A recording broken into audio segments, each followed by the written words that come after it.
बाजू कैले बानी चरण में तोहरा ए देवी मैया हो। ए मैया सुना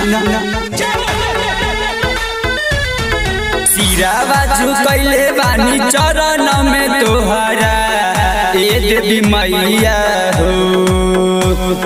लेके आशीष आईनी तोहरा दुआरिया हमके बना द गवैया हो। लेके आशीष आईनी तोहरा दुआरिया हमके बना द गवैया हो।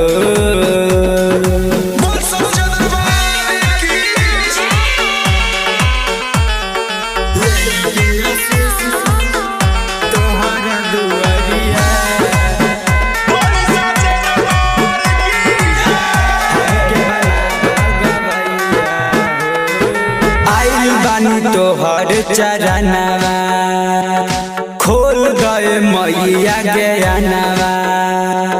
ए मैया सुना आई बानी तोहर चरणवा खोल गए मैया ज्ञानवा। मिलेला सुकून बड़ी दिलवा के भीतरी फेरेलू नजरवा हो।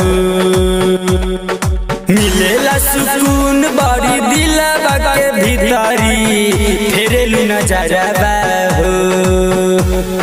लेके आशीष आईनी तोहरा दुआरिया हमके बना द गवैया हो। लेके आशीष आईनी तोहरा दुआरिया हमके बना द गवैया हो।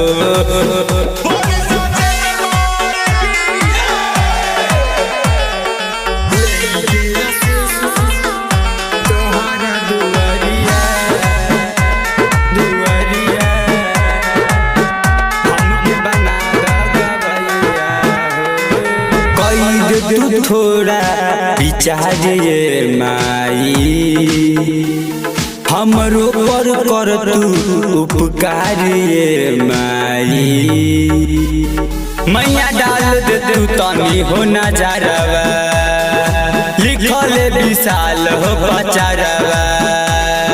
विकास विष्णुपुरी बारे तो के बोलावले निमिया के छनिया हो। विकास विष्णुपुरी बारे तो हक बोलावले निमिया के छनिया हो। लेके आशीष आईनी तोहरा दुआरिया हमके बना द गवैया हो। लेके आशीष आईनी तोहरा दुआरिया हमके बना द गवैया हो। जय मां।